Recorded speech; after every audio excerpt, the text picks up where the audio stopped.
Як мені класно віддати. Може ще й чувати.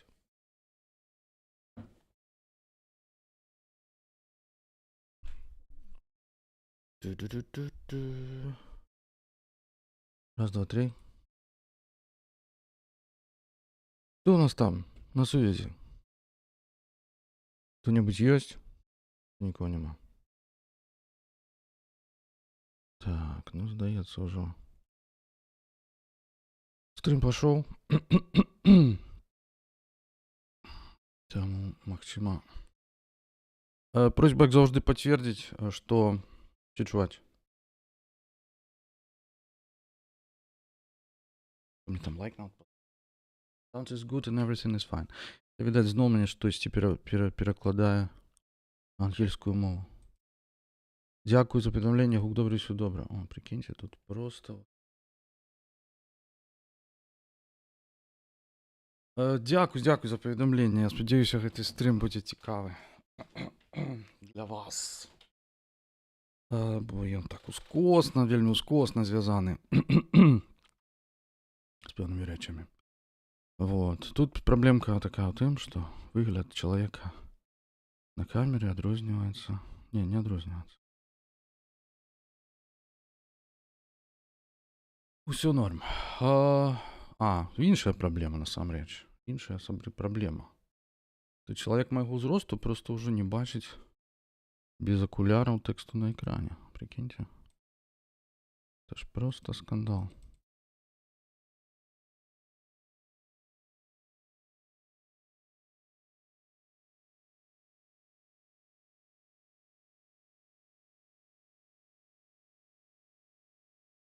Так вот.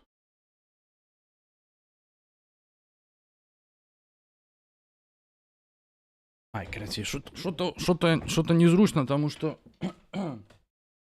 як завжди, перепинок не надто добре відбувається. Ну, але ми будемо спробувати. Усіх вітаю, привітання, хто долучився. І хто ще не поспів долучитися. Кажуть, що все добре, гук добрий, картинка добра. Тому нема підстав нам не починати. Ось, покольки наші стріми мають тенденцію бути все довжейшими, ми почнемо без усяких уступів. А просто от одразу з цитати з нашої теми. Нагадаю, тема нашого сьогоднішнього стріму – це буддизм і постпоезія. Таким чином, цитата. Чаго бракуе нашим вялікім навучальным установам? Адмысловай дысцыпліны мудрасці, якую прапануе завесці моладзь. Вышукаў у вобласці нутра. Дзеці кідаюць школы таму, што там няма гуру, ці іх вельмі мала. Тыя са старэйшага пакалення, каго турбуе гэтая праблема, хай падумаюць над тым, што існуе простае практычнае рашэнне. Адкрыццё ў навучальных установах цэнтраў даследавання мудрасці, якую ў старажытнасці наогул лічылі адзінай сапраўднай мэтай адукацыі.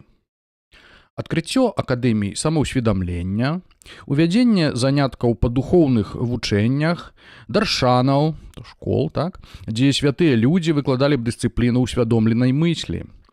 Тыбецкія монахи, свамі, йогі і йогіні, праваднікі па свеце псіхадэліі, правадыры індзейскіх плямёнаў, што ўжываюць піёт, нават некалькі рэалізаваных дзэнавых рошай і шмат глыбокіх паэтаў ужо жывуць у нашых гарадах, гатовыя да такой работы, хаця ў дадзены момант яны і змагаюцца з іміграцыйнай бюракратыяй і навуковымі кіраўнікамі катедраў усходніх рэлігій. Што да нас, старэйшых і нашых супольнасцяў, я прапаную палітыку самадаследавання ў якасці афіцыйнай. Прапаную прыняць афіцыйную палітычную дактрыну кантралявання гневу.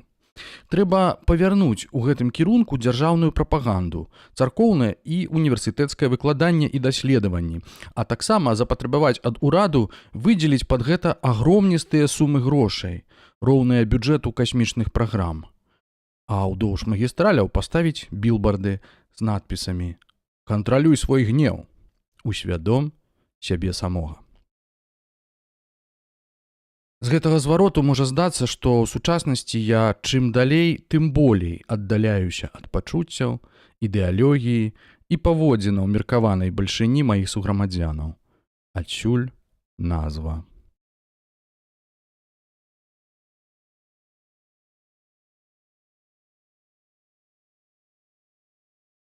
Адсюль назва. Назва Public Solitude, самота ў грамадзе, я перакладаю для сябе працоўна. Гэта эсэ 66-го года, і аўтарам яго з'яўляецца наш любімы, дарагі і ўсімі вельмі паважаны дзядзька. Я вам зараз пакажу.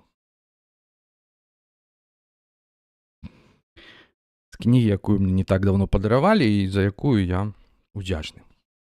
Ален Гінзберг. Ну, то бок зразумела, так? Што тут як бы ён яшчэ ўжывае такое слово, як alienated, ну, типа, чужаюся, так, ад свайго грамадства. Ну, alienated это азначала, здаецца, нават серыял ёсць такі. Это якраз, што ён адчужаны, так сказаць, ад здаровага розуму. І што ён просто, ну, ізгой, карацей, яго трэба ізаляваць ад грамадства. То бок варыянт, да? Ну, які, як бы, нармальны чалавек у сваім розуме будзе вот прапаноўваць вось такія рэчы, там, палітыка кантроля гневу, да, там, вядзенне нейкіх там факультэтаў ці школ просто, мудрасці, да, самаўсведамлення, вось такія вось рэчы, якія, як лічыць Гінзберг, былі насамрэч мэтай калісьці адукацыі. Раптоўна перасталі ёй быць. Вось, і гэта ўсё ў 66-м годзе, калі там касмічныя караблі бараздзяць, так сказаць, прасторы там, і ён, напэўна, проста з глузду з'ехаў, так? Ну, а можа быць, не? Можа быць, ён сапраўды меў на ўвазе штосьці, ці, скажам так, штосьці было такое, што абгрунтоўвала гэтую ягоную думку, такое стаўленне.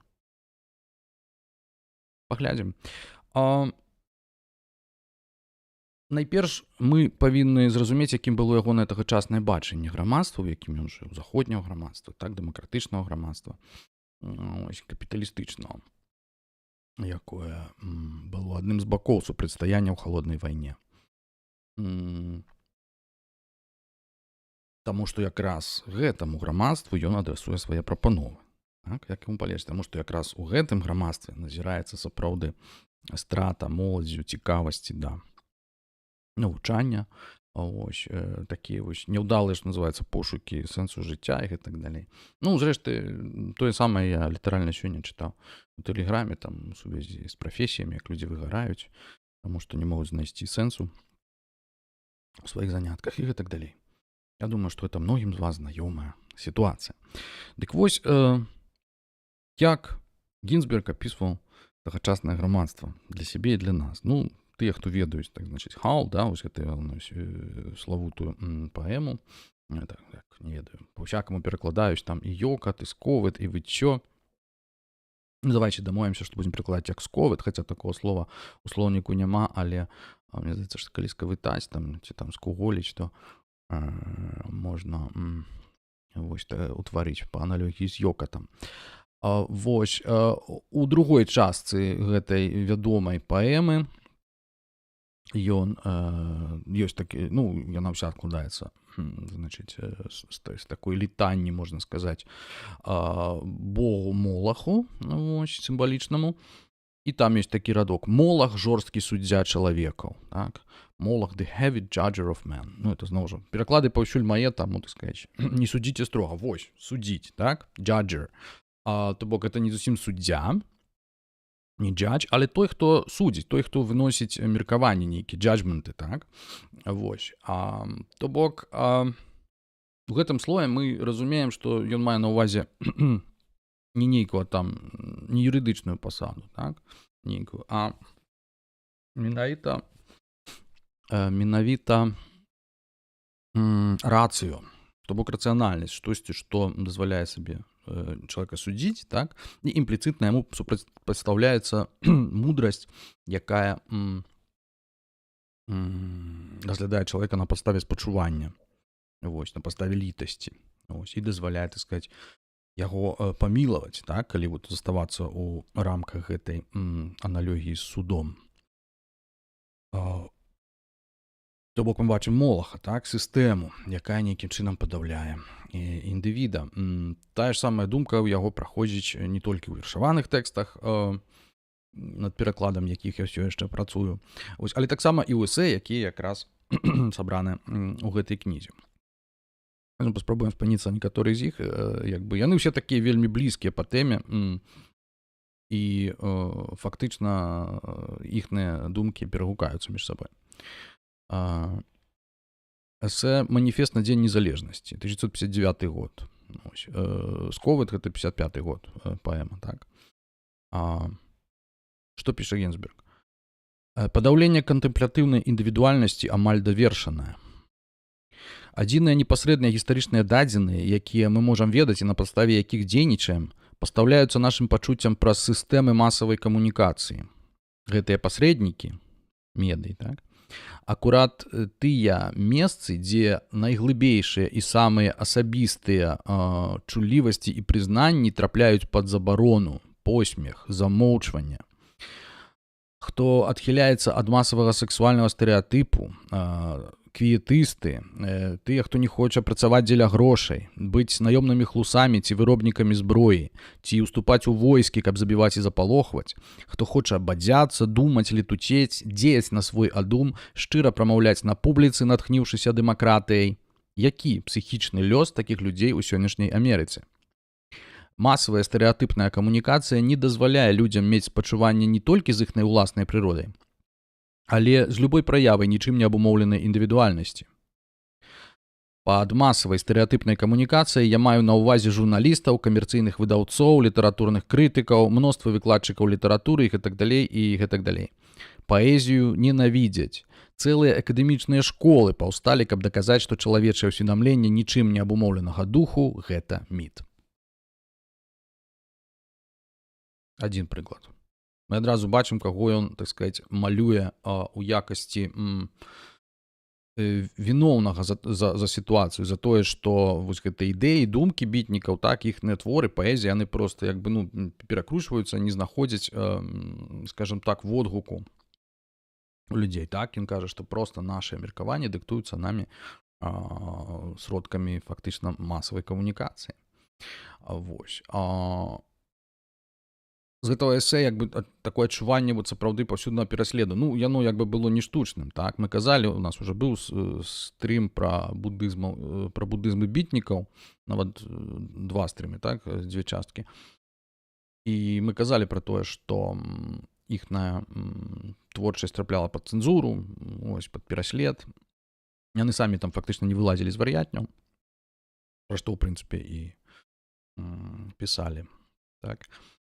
Ось, і яны сапраўды такія ізгоі, якія жывуць у гэтай вось паблік, solitude. Ну, ідём далей.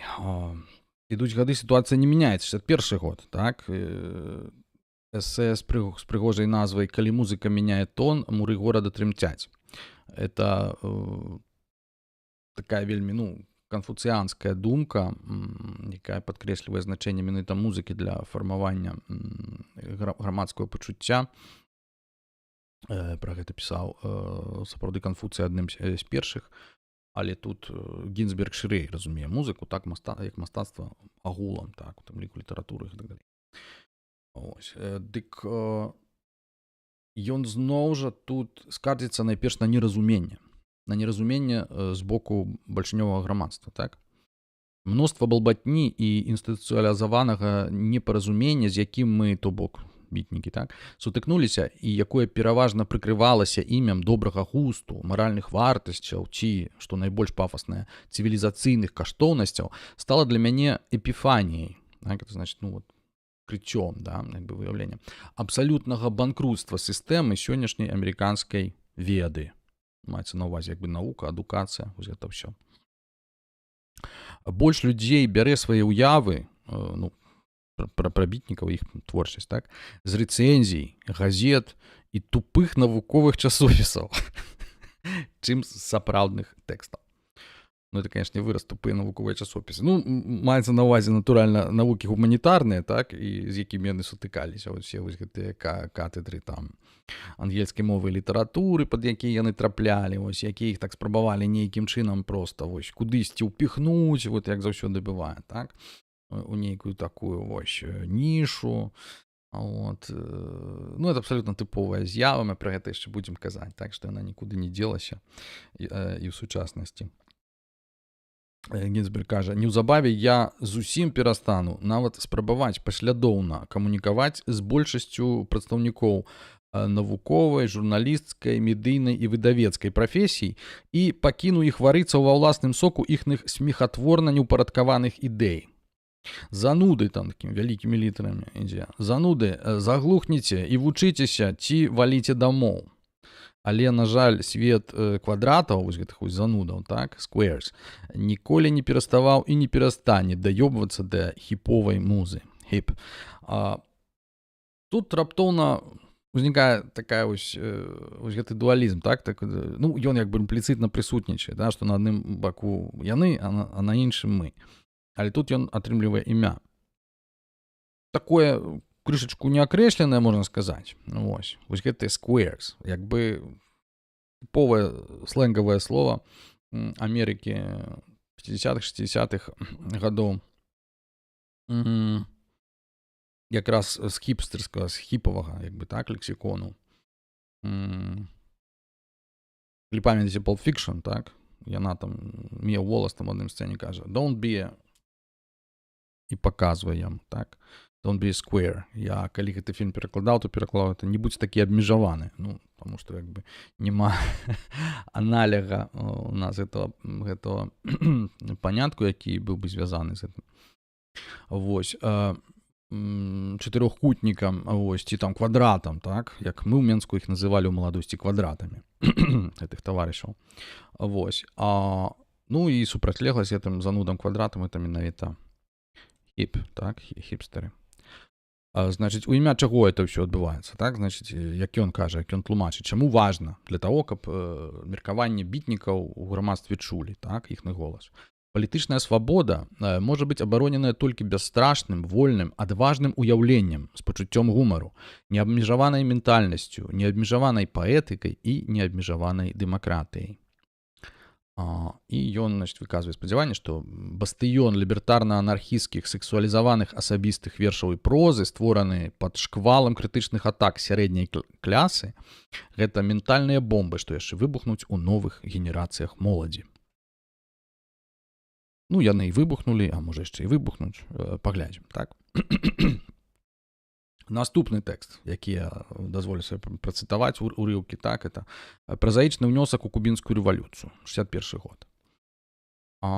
Ці можа якое-небудзь добрае грамадства быць заснаванае на чалавечай свядомасці старога ўзору, з дапамогай камунікацыйнага механізму, даступнага сучаснай свядомасці, якую мы ведаем і якой карыстаемся? Як пазбегчы скамянення і застою свядомасці, калі чалавечая мысль – гэта толькі словы. І гэтыя словы і іх вобразы несупынна апраменьваюць кожны мозг пасрэдніцтвам злучаных сетак, радыё, тэлевізій, газет, тэлеграфу, прамоў, дэкрэтаў, законаў, тэлефонаў, кніг, рукапісаў. Як пазбегчы цэнтралізаванага кантролю рэальнасці масаў з боку нешматлікіх, якія хочуць і могуць узяць уладу над згаданай сеткай, network, і прымаць рашэнні наконт яе.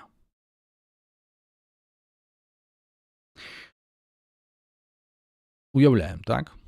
Але я нагадаю, што напісана ў 61 годзе.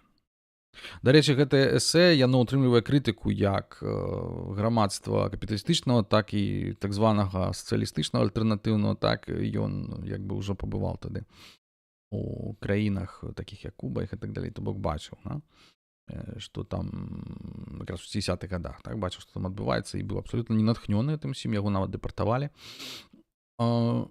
Але гэты тэкст яшчэ папярэднічаў, у прынцыпе, так, ён скептычна на гэта ўсё глядзіць, то бок такім, што вельмі шмат, як бы ён чакае зашмат, нават ён чакае, так, вось ад нейкіх там рэвалюцыйных пераўтварэнняў, але бачыць, што гэтыя чаканні, ну, неапраўданыя і наіўныя, таму што усякае грамадства заснаванае на камунікацыйным механізме, так, які бярэ пад кантроль мыслення пасярэдніцтвам таго, што бярэ пад кантроль словы. Так? І калі чалавечая мысль это толькі словы, вось, то фактычна ёю даволі лёгка маніпуляваць нейкім нешматлікім, якія бяруць гэтую сітуацыю на кантроль, што называецца, так, з дапамогай створаных гэтых медыа. Я думаю, што калі гэта ў 61 годзе яму замінала, то што ён сказаў бы сёння? Нават не хачу сабе ўяўляць, да? Што самае цікавае, недавно выпадкова я там глянуў нейкія дакументалкі там ці ўрыўкі, што з самага пачатку фактычна распрацоўкі кампутараў, інтэрнэта, вось гэта ўсяго, 50-60-е гады, калі ў 60-х годах это ўжо пачалі па тэлевізары паказваць. Сядзяць там людзі, значыць, і навучаюць кампутар, такі стары, здаравенны, распазнаваць гукі. Вось там хтосьці дзынь-дзынь-дзынь, звініць званочкам, а ён піша на экране адказ. Званочак. Вось, а хто-небудзь там яшчэ штосьці там, нейкі там шолах робіць, вот ён піша шолах, вось, і там, значыць, закадравы рэпартаж, такі голас за кадрам, што вось так мы навучаем штучны інтэлект. Я такі, да ну нафиг. А гэта дакументалка 60-х гадоў нейкая амерыканская, а чорна-белая, вінтажная. І мы такі, ага, штучны інтэлект, бок сапраўды тое, што сёння атрымала вось гэты рэбрэндынг такі масавы, і што нас так усіх вельмі захапляе. Ну, ёсць свая спецыфіка, пра яе пагаворым, сапраўды там на месцы не стаіць, але як бы, з самага пачатку мелася на ўвазе вось менавіта гэта. То мы не проста там ствараем нейкі вось там інструмент, там дапаможны чалавеку, які яму там дапаможа нейкія там функцыі выконаць, а мы ствараем вось апрычоны кшталту штучны інтэлект. Ось. Не гамункулюса, а не ведаю, што там. Ментукулюса какого-нибудь. Мозжечок. Ну, не мозжечок, а огромністую мозгаўню такую. Усесветную, электронную. Вот, якая нібыта там павінна. Вот. Але это было яшчэ да інтэрнэту. Называлася гэта часам там штучная інтэлігенцыя, потым пра гэта забыліся, там пачалі казаць пра іншае. Вот. А сёння гэты панятак зноў вяртаецца. У іншым значэнні вяртаецца зноў. Значыць,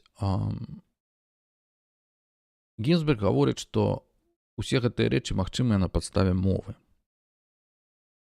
Бо той, хто валодае мовай, той, хто валодае дыскурсам, 60-е гады, так, параўнаем з постмадэрнам, той фактычна і дыктуе правілы і замаўляе музыку. Літаральна піша Гінзберг, вельмі прыгожы вобраз. Таму што ўся гэтая канцэптуалізацыя залежыць ад чыгуначнай каляіны мовы. Чыгуначная каляіна мовы. Это вельмі прыгожы вобраз, таму што, у двух сэнсах. Першы сэнс — это, конечно, вось менавіта паслядоўнасць руху па роўнай лініі. То бок па чыгунцы немагчыма ездзіць вось так, як хочаш. Па чыгунцы можна ехаць толькі там, дзе чыгунка пракладзеная. І як бы недзе там таксама ў нейкіх звершах сваіх раней, што цягнік счытвае проста чыгунку як тэкст. Так? І вось гэта той самы вобраз фактычна, які ужывае Гінзберг. То бок ёсць пэўная адназначнасць вось у гэтых палах, так, драўляных. То бок гаворка прасцей пра лініярнасць. То лініярная мова, яна проста паддаецца накіраванню і паддаецца адназначнаму прачытанню. Гэта раз. А другое, чаму мне падабаецца чыгунка, это таму, што несумненная роля чыгункі ў перамозе капіталізму, у цывілізацыйнай, так сказаць, цывілізацыйная функцыя чыгункі. Это 19 стагоддзе, гэта заваёва амерыканскага захаду, але гэта таксама падпарадкаванне расійскай імперыяй сваіх калоній, не толькі Сібіры, але і калоній на захадзе. Маю на ўвазе падзеленую рэч паспалітую, да якой мы мелі гонар належаць, так? І усе вот гэтыя паэмы Некрасава «Железная дорога», з ізмождзённым беларусам там больным, што он там стаіць, робіць, то гэта як бы знак эпохі, так, сімвал эпохі. Таму што менавіта вось фактычна завядзенне чыгункі ў Беларусі дазволіла ўзнікненню беларускага пралетарыяту, як бы развіццё гарадоў, так, і так далей. То бок мадэрнізацыя вось гэтай часткі былой Рэчы Паспалітай была праведзеная з усходу. І гэта вельмі важны фактар, які мы да сённяшняга дня, можна сказаць, расхлёбваем. Але вернемся да нашага Алена і прыцягнем, што ён казаў пра сучасную цывілізацыю, так, у сваім бітніцкім скепсісе. Казаў ён наступнае: «Я не ведаю, ці працяг машыннай цывілізацыі наогул магчымы ці пажаданы. Магчыма, навуцы давядзецца самараспусціцца альбо вынішчыць чалавечы род. Усе ўрады ў Лучна-Скубінскім усё яшчэ дзейнічаюць паводле правілаў ідэнтычнасці, старой суіцыдальнай ідэнтычнасці». Пра ідэнтычнасць мы казалі, я думаю, шмат разоў у гэтых стрымах, у тым ліку і ў стрыме пра беларускую нацыянальную ідэю і так далей. Адным словам, так, паўтараю зноў жа, што цэнзура мовы гэта фактычна наўпроставая цэнзура свядомасці і што трэба вызваліць масы з-пад улады таемных манапалістаў камунікацыі. 61 годзе. Ну-ну. Паспрабуйма вызваліць масы з-пад таемнай улады, так сказаць, манаполіі. Мы нават вот тут і цяпер ствараем частку як бы гэтай сістэмы, гэтым стрымам, а тут мы яшчэ будзем кагосьці вызваляць. Ну, тым не менш, сам факт таго, што пра гэта казалі так даўно, павінен, мне здаецца, 60 гадоў, так? Болей за 60 гадоў таму, павінен, мне здаецца, нас з вамі насцярожыць.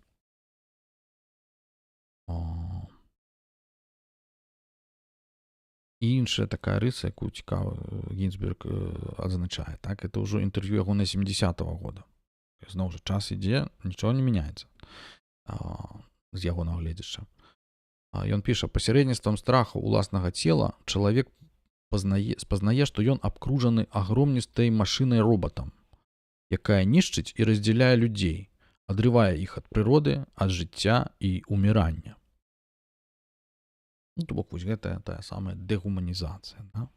Пра якую калісьці казаў яшчэ Артега і Гассет у сувязі з мадэрнізмам, так? Першай светнай вайной і гэтак далей. Вялікі быў прагрэс, насамрэч тэхнічны, проста неверагодны. Дзякуючы, дарэчы, адкрыццю нафты, так, бензіну і увядзення вось гэтых, як это сказаць,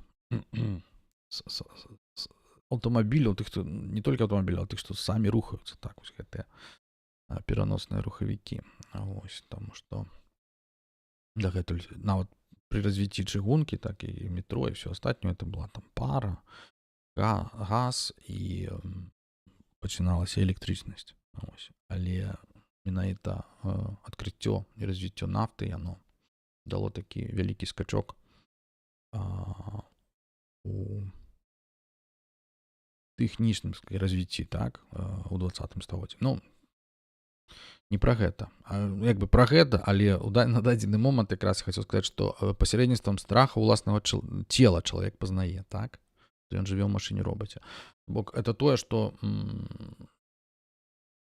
у нас сённяшняе грамадства нас спрабуе як бы пераканаць, што всякія вось гэтыя нашы неўрозы, там, псіхозы і іншыя праблемы, што это, ў прынцыпе, наша прыватная як бы справа, і што як бы прычына як бы ў тым, што это мы такія вось нейкія дзіўныя, вось таму што ў дзяцінстве мы там падвяргаліся нейкім там траўмам і іншым рэчам.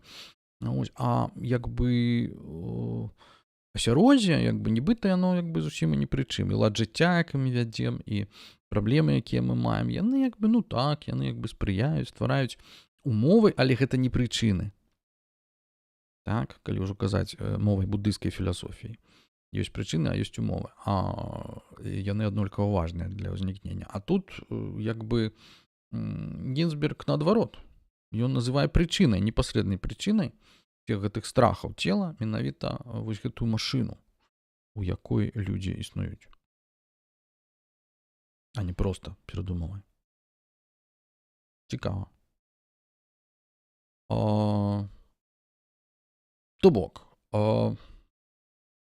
ува ўсіх ягоных эсэ і тэкстах таго часу мы бачым вось гэтае супрацьпастаўленне, так? Фактычна это не проста як бы нейкае супрацьпастаўленне там большасці, меншасці, так, ці нейкіх там каштоўнасцяў там большасці і меншасці, а гэта фактычна супрацьстаянне структур, як бы устаноў, так, саміх акадэмічных у тым ліку, пра які ён кажа. Вось супрацьстаянне сістэмы, сапраўднай сістэмы. Што такое сістэма? Гэта і ёсць як бы фактычна установы, існаванне якіх падтрымліваецца так фінансава. Вось і супрацьстаяннем такіх вось гэтых творчых адзінак, згуртаваных вольна, так, якія ў прынцыпе, ну, не маюць вялікіх шансаў у гэтым супрацьстаянні. Але больш за тое, як мне здаецца, і гэта адзін з асноўных поінтаў сённяшняга стрыму, што тут вядзецца пра два адрозныя тыпы спазнання, якія існуюць, прынамсі, паводле буддыйскай філасофіі. Гэта менавіта два тыпы спазнання, якія у буддыйскай традыцыі раўнапраўныя, але на захадзе відавочна нераўнапраўныя.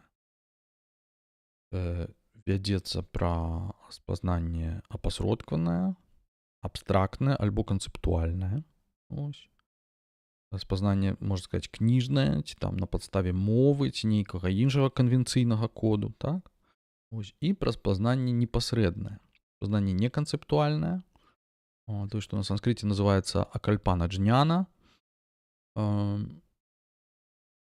беспаняткавае веданне, так? І у буддыйскай філасофіі яно як мінімум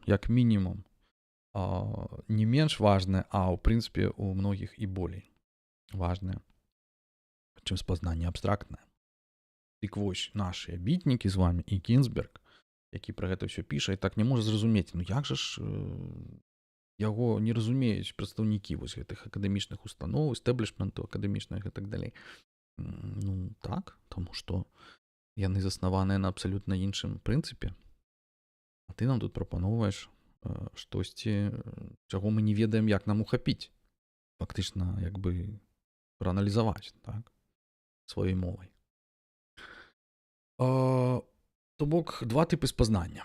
Вось. Ёсць кніжка выдатная. Это для тых, хто глыбока цікавіцца і хто чытае па-французску. Вялікае даследаванне швейцарскай даследніцы Паскаль Угон, Trésor du raisonnement, скарбонкі разважання, так? Это кніга 2008 года. Двухтомнік. І фактычна яна прысвечаная тыбецкай філасофіі спазнання. Ось. Я пра яе даведаўся дзякуючы кнізе майго сябра, Ежы Голбы, зноў жа, чэшскі прафесар, спецыяліст па буддыйскай філасофіі. Вось ягоная кніга «Апога, наміналізм і спазнанне ў буддыйскай філасофіі» выйшла ў 2024 годзе. І яе, ну, нельга не парэкамендаваць, але трэба сказаць, што нават у Чэхіі як бы яна пакуль што знайшла невялікія водгукі, ну, таму што як бы гэта, напэўна, і не мэта акадэмічнай вось гэтай індустрыі. Вось. І тым не менш інфармацыя вельмі каштоўная, якая у ёй утрымліваецца. Вось я буду цытаваць кавалачак, працытую з гэтай кнігі, каб проста вы зразумелі, пра што ідзе гаворка ў гэтых вось двух тыпах спазнання ці ўспрымання як бы свету, так? Вось. У гэтым раздзеле канкрэтна галоўным як бы героем і мысляром, які аналізуецца, з'яўляецца Сакья Пандыта. Вось, это 12-13 стагоддзе, тыбецкі філёзаф і паэт, дарэчы. Вось, адзін з заснавальнікаў школы Сакья. Вот, таксама дыпламат, які там з манголамі тусіў, так сказаць, с унукам Чынгісхана і іншымі. Вось, і напісаў філасофскі трактат «Скарбонка слушнага абгрунтавання», назву якога перафразуе кніга Паскаль Угон. Што піша Іржі Голба з гэтай нагоды? Дхармакірці і іншыя буддыйскія філосафы, такія як Дхармоттара і іншыя, адрознівалі 4 кшталты непасрэднага ўспрымання. Так? Пратьякша называецца ўспрыманне на санскрыце. Успрыманне пачуццёвае і ментальнае тычацца аб'екта, успрыманне рэфлексіўнае свасам ведана, то есть самога сябе ведання, так? Свасам ведана. Не тычыцца непасрэдна ніякага аб'екта, бо ўспрымае само сябе. Так? Чацвёрты тып успрымання – гэта так званае ўспрыманне йогінскае, альбо ўспрыманне йогаў, йогі пратьякша. Яно заснаванае на практыкаванні медытацыі і вядзе да вызвалення, прабуджэння, прасвятлення. Гэта казаў Дхармакірці, індыйскі філосаф 7 стагоддзя, так, з якога потым сыходзілі тыбецкія мысляры, такія як Сакья Пандыта. Паводле Дхармакірці, йогі пратьякша – гэта ўспрыманне яснае, спаста, і неканцэптуальнае, акальпа, то бок беспоймавае.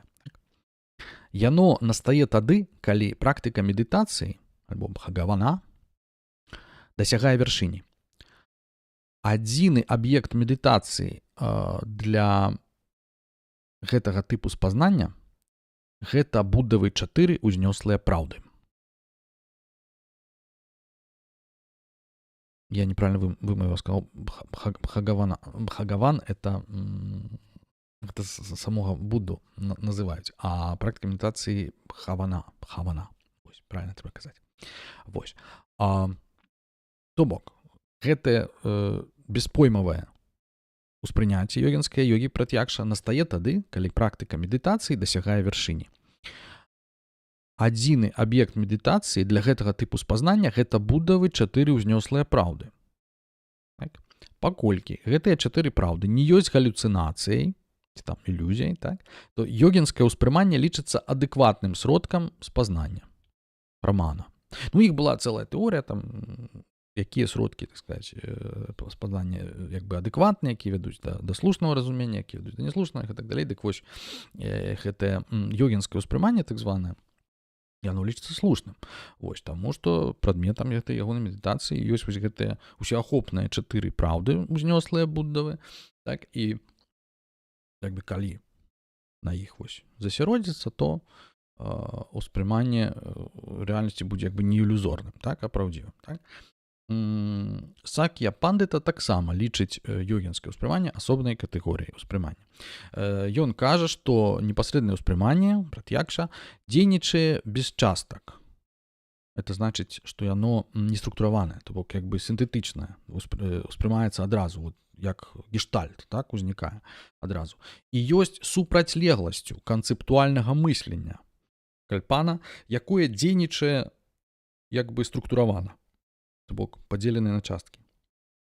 То бок фактычна ёсць аналітычным, да? Калі казаць па-лацінску, то бок як бы ўспрыманне непасрэднае, яно сінтэтычнае, а ўспрыманне канцэптуальнае, яно аналітычнае. Сакья Пандыта кажа, так? У вершах 29, працяжнік 47, 4 раздзелу Скарбонкі сваёй кнігі, так? Сакья Пандыта даказвае, што непасрэднае ўспрыманне ёсць слушным сродкам спазнання. Успрыманне ёсць неканцэптуальным, тым часам так званае спраўджанне заснаванае на канцэптуалізацыі і вербалізацыі. Вось яны, 2 тыпы. Так? Непасрэднае, яно неканцэптуальнае ўспрыманне, разуменне, ведання, так? І спазнанне. І так званае спраўджанне, якое якраз заснавана на канцэптуалізацыі, вербалізацыі, і якое, так сказаць, якое трэба давяраць или правяраць таму спраўджанне. Ось, яно не супынна само сябе як бы правярае, а ось тым часам як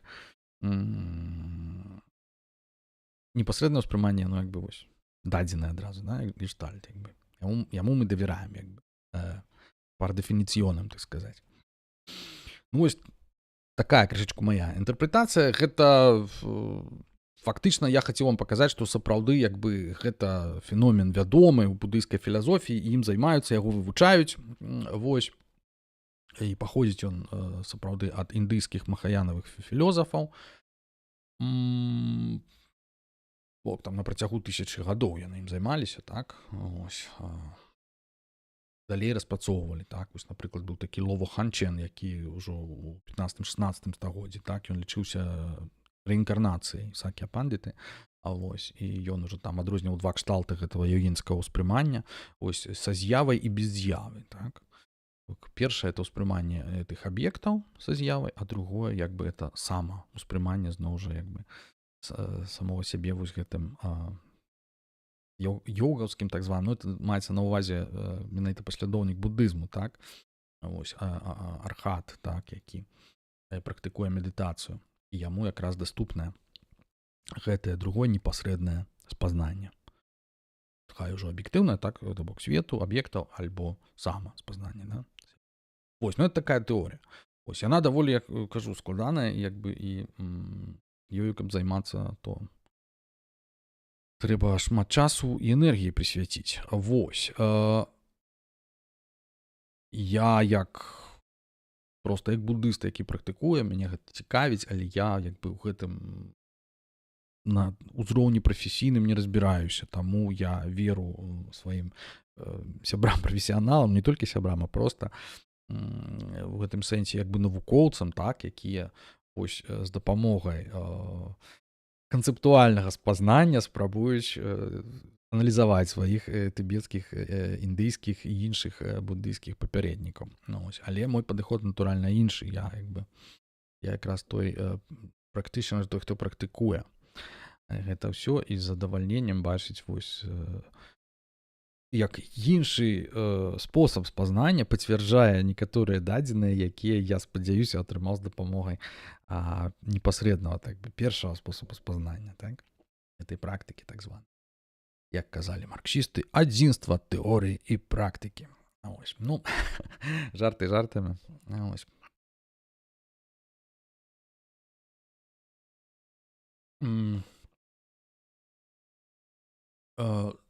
Калі казаць прасцей, каб было прасцей для паспалітых людзей, працытую Тхіцня Тханя, так? Якого мы цяпер перакладаем, які, спадзяюся, выйдзе у выдавецтве Гутенберг у беларускім перакладзе яшчэ сёлета. Вось кніга The Heart of the Buddha's Teaching. Это такі пераказ больш папулярны буддыйскай філасофіі, вучэння навукі і так далей. Дык вось ён там, гаворачы пра праджняпараміту, ну вось так званую дасканалае разуменне, ён піша наступнае. Праджняпараміта — гэта найвышэйшы кшталт разумення, вольны ад усякіх ведаў, паняткаў, ідэй і поглядаў. Фактычна гэта мудрасць, так, такая, якая проста вот роўная самому быццю. Яна яго непасрэдна ўспрымае. Тое, пра што мы казалі вышэй, так? Бо гэта нагадвае тое, як вольнае ад ведаў, панятках, ідэй, это што такое? Гэта тое, што мы ведаем на захадзе як табула раза, так? Это погляд дзіцяці. Вось. Beginner's mind, Zen mind, так? Вось.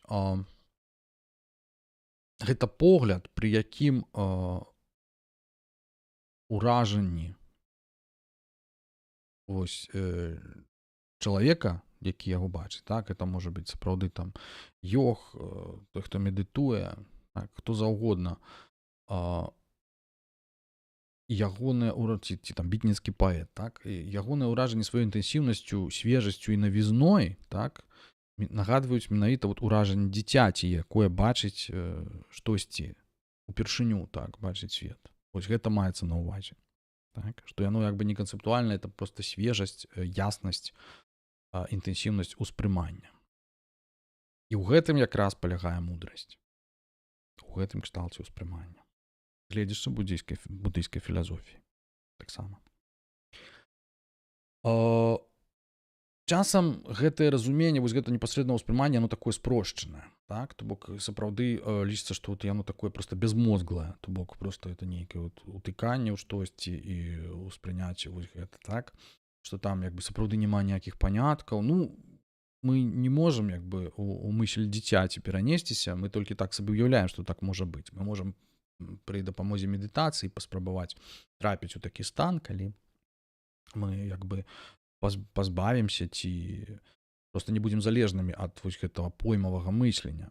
Вось. Але ў прынцыпе вось гэтае апісанне, што там зусім няма ніякіх там канцэптаў, гэта такое ідэальнае, як бы вельмі ідэалізаванае апісанне гэтай мудрасці. Я асабіста не думаю, што яна цалкам можа быць пазбаўленая гэтага, так, такое ўспрыманне. Я думаю, што нават наадварот гэты кшталт успрымання таксама мае сваю мову. Як вось абстрактнае спазнанне яно мае, яно структуруе свет з дапамогай мовы, гэтак жа і непасрэднае спазнанне структуруе свет з дапамогай мовы. Адзіна, што гэта нават можа быць адна і тая ж самая мова, проста што яна ўжываецца двума рознымі спосабамі. У выпадку абстрактнага спазнання гэта такі аналітычны, напэўна, так, як бы спосаб, так, то такі дакладны, як бы, можа быць спосаб ужывання мовы, так, такі тэрміналагічны, то у выпадку спазнання непасрэднага, гэтага сінтэтычнага, гэта можа быць спосаб ужывання вобразны, такі менш адназначны, так, больш хаатычны. Ну, у кожным выпадку нашмат бліжэйшы да таго, як мовай карыстаецца паэзія. Нездарма Гінзберг як паэт на гэта звяртае ўвагу, так. Вось, гэтая мова сапраўды бліжэйшая да невербальнага як бы мыслення, так, нелінеарнага вось гэта. Таму што сапраўды, калі вось бачыш перад сабой свет, так, то ты фактычна як бы аперуеш замест словаў, як бы у тебе няма слова, каб нешта выказаць, да? Замест слова ты аперуеш вось гатовымі як бы вобразамі, так, получаеш іх у сваёй мыслі. І граматыка вось гэтай мовы, так, яна не падпарадкаваная як бы нейкім там правілам фанетыкі, так, ці нейкай там паслядоўнасці ўспрыняцця інфармацыі, як у натуральных чалавечых мовах, так. Яна проста вольная, разняволеная, яна, можна сказаць, не двухвымерная, як чалавечая мова, так, а трох. Бок фактычна такая ж, як і ўспрыняцце вакольнага свету. То бок чалавек гуляе як бы з паняткамі ў рамках гэтай мовы, так, ён гуляе з паняткамі як сапраўды як дзеці з цацкамі. То бок там няма яшчэ дадзенай вось гэтай адназначнай граматыкі, так, як правільна фармуляваць нейкую там фразу, суджэнне і гэтак далей, усё, чым займаецца вось логіка, так, навука і гэтак далей. А ёсць такое вось стэрэаўспрыманне, якое дазваляе, значыць, паэту сапраўды там вольна перамяшчаць, так, адзін вобраз ставіць побач з другім вобразам, так, і гэтак утвараць штосьці, што потым з'яўляецца вось крыніцай, паведамляць нейкую інфармацыю, якая з'яўляецца вось адкрыццём, так, нейкай крыніцай вось гэтага новага разумення, вось гэтага дафаміну, які мы атрымліваем, вось гэтага ага-эфекта, так, які мы таксама атрымліваем ад паэзіі, вось гэтае задавальненне, так.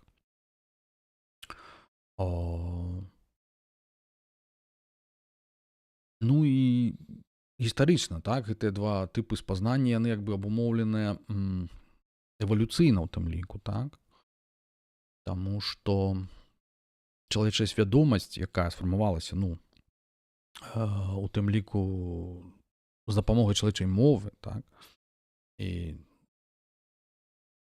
на падставе абстрактнага сапраўды мыслення, так, яна для яе як бы это вось важна вось гэтая шэрая кара мозгу, так, вось гэтыя ўсе рэчы, это таксама вынік як бы біялагічнай эвалюцыі, так, як бы мільёнаў гадоў, можна сказаць, так.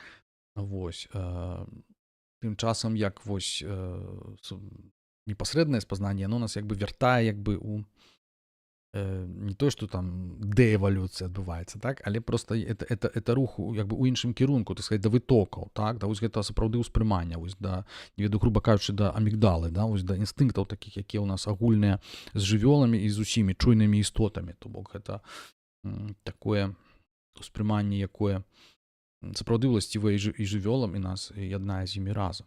Вось, то бок, пры гэтым, калі мы медытуем, мы як бы застаемся ж людзьмі, правильно? То бок мы, зноў жа, мы не можам цалкам пазбавіцца ўсіх вобразаў і канцэптаў і так далей. Вось, але што мы можам, гэта як бы, напэўна, суіснаваць, да? Сумясціць гэтыя два погляды на свет. І гэта, ў прынцыпе, таксама задача паэзіі. Але я як бы забегаю наперад ужо з высновамі. Вось, пакуль што спынюся яшчэ раз вось на гэтых двух тыпах спазнання. Вось, і першае абстрактнае, другое канкрэтнае. То бок для першага патрэбная нейкая прылада, якая здольная апераваць, так, значыць, з дадзенымі, то бок з мовай, напрыклад, з нейкім кодам, якая здольная дэкадаваць, дэшыфраваць. Вот. Гэта ўжо сёння не толькі чалавечы мозг, але вось штучны інтэлект таксама. А вось для другога спазнання кшталту неабходнае цела, неабходнае існаванне. То бок неабходная нейкая чуйная істота, якая здольная проста зразумець тут і цяпер, так? Вось мы ўжо так набліжаемся да экзістэнцыялізму. Вось, то бок розныя кшталты праўды, да? Тэарэтычна як бы вось гэта абстрактная праўда, яна як бы захоўвае нейкае значэнне безуважна да таго, як бы ці ёсць носьбіты, ці няма.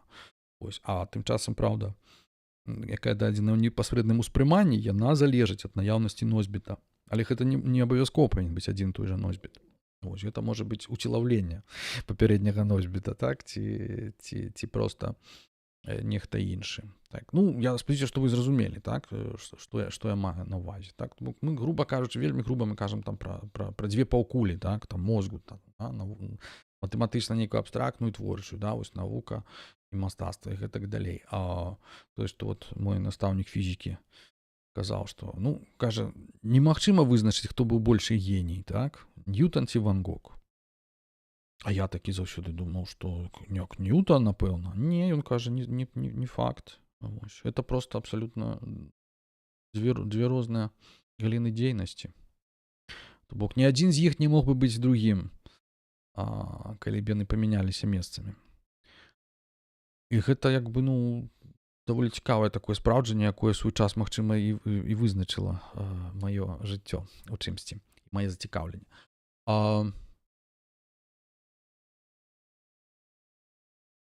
Дык вось, яшчэ раз, гэтыя два тыпы спазнання, такая ўжо дэталь. Ну, это ўжо такія мае далейшыя якія спекуляцыі, якія на гэта як бы развіваліся. Яны як бы адпавядаюць з аднаго боку. Ну, это я ўжо ўзяў Тымаці Морціна, я потым буду развівацца. Вось, значыць, розным тыпам грамадства мы пагаворым, гістарычна, як развівалася, пагаворым пазней. Вось, а таксама двум паняткам, ну, мне так здаецца, я магу тут памыляцца, але гэта паняткі Готліба Фрэге, так, які ўвёў свой час, гэта Bedeutung und Sinn, так названае значэнне і сэнс. Ось. Мне чамусьці здаецца, што менавіта абстрактнае мысленне гэта тое, што здольнае вызначыць менавіта значэнне, то бок Bedeutung, так? То бок абстрактнае значэнне нейкага выказвання незалежна, скажам так, ад сітуацыі, ад прамоўцы, ад усяго астатняга. А вось сын, это менавіта сэнс, гэта тое, што гэта выказванне, інфармацыя, яно азначае тут і цяпер, так?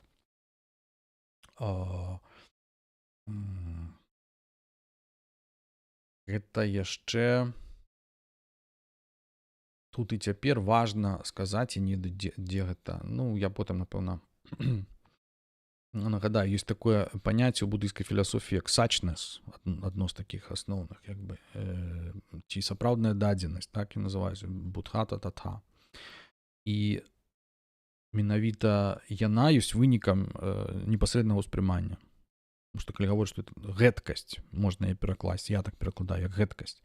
То бок, это штосьці, што можна спазнаць толькі тады, калі ты знаходзішся тут і цяпер, як бы, ва ўласным целе, можна сказаць, так, у гэтым свеце, у сансары. Ось, ты спазнаеш ейную гэткасць, але для гэтага ты павінен быць прысутны, каб разумець эту сутнасць, так? Вот, сутнасць у тым, менавіта ў тым, што ты тут прысутны і што ты проста сам ужываеш. То бок ніхто іншы як бы не можа гэты кшталт спазнання за цябе нейкім чынам ажыццявіць. Вот.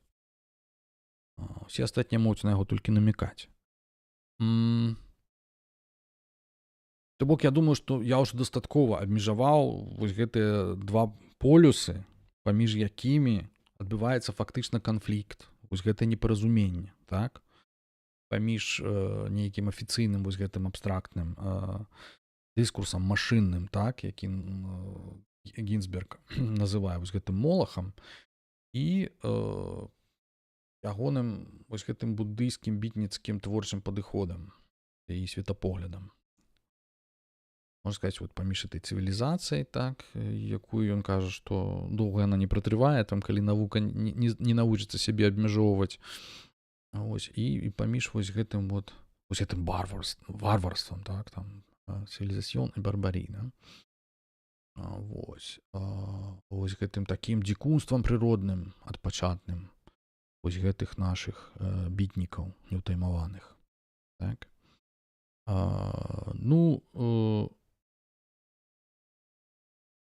Трэба сказаць, што з усіх вышэй цытаваных апісанняў адно выплывае для мяне, прынамсі, несумненна, так? Это просто, што Гінзберг, які вось казаў, што паэт павінен быць прарокам, то, в прынцыпе, прарокам ён і быў. То бок ягоная вось гэтая чуйнасць, так, дазволіла яму сапраўды як бы зазірнуць наперад і ўбачыць, як цывілізацыя заходняя будзе развівацца. Ён сам ужо гэтага не заспеў, ён памёр у 97 годзе, 1900, але як бы сапраўды шмат агульных і такіх рысаў ён выдзеліў, якія былі ўжо тады, як бы, якія ён адчуваў ужо тады, якія сёння адчуваюць ўсё болей, мне здаецца, людзей. Вось, з аднаго боку. З другога боку, як бы працягваецца праца вось над гэтай машынай, што называецца, вось гэтага абстрактнага інтэлекту, і што, ў прынцыпе, вот, як казаў Эган Бонды, як бы являецца легітымным, як бы, вынікам эвалюцыі, так, таму што Бонды сам па сабе, вот, дарэчы, вернемся, у нас ёсць пра яго вельмі доўгі стрым, але нагадаю проста, што ён сучаснік Гінзберга, шмат у чым аднадумца, вось, паралельна, так сказаць, яны жылі свае жыцці і займаліся творчасцю і мысленнем. Дык ён якраз лічыў, ён быў вельмі расчараваны у біасе якраз, так званым, як ён называў, біас, біялагічны падмурак свядомасці, інтэлекту, і казаў, што ён вельмі ненадзейны, што трэба стварыць штучны сапраўды, і што будучыня сапраўды за штучным інтэлектам, і гэта лягічна, што чалавек, як бы, уміручая істота паспрабуе стварыць штосьці неўміручае. Ну, пытанне толькі, што як зрабіць так, каб слова стала целам, так? Вось як паўтарыць гэты боскі цуд біблейскі, можна сказаць, і як на падставе вось гэтых навучання мове, вось гэтым чалавечым словам, вось гэтаму абстрактнаму спазнанню навучыць штучны інтэлект разумець, што такое сэнс, што такое зін, вось гэты, да, што такое зайн, уласна кажучы, быццё, з нашага гледзяшча. Я не кажу агулам, але менавіта з нашага чалавечага гледзяшча ці гледзяшча жывых чуйных істот. Вось. Што такое пакута, што такое асалода, так? Як гэта патлумачыць 4 ўзнёслыя праўды буддыйскія? Ну, абстрактна ніяк можна, але непасрэднага пазнання з гэтага не ўзнікне. Ось, таму што там якраз бракуе вось гэтага цела, этого непасрэднага спазнання. Так, то бок колькі не кажы хлеб, у роце, так сказаць, смачна не стане, не наясіся, так? Ось тое самае, колькі як бы не вучы там вось гэтыя вялікія моўныя мадэлі, як бы не тлумачым значэнне пэўных слоў, но яны іх разумеюць, як ужо як бы як слоўнік, так? Ось. Маім вот рамане, там, дзе нас няма, там ёсць таксама такая кніга слоўнік, з якой можна гутарыць. Вот, калі сфармуляваць вот раман, да?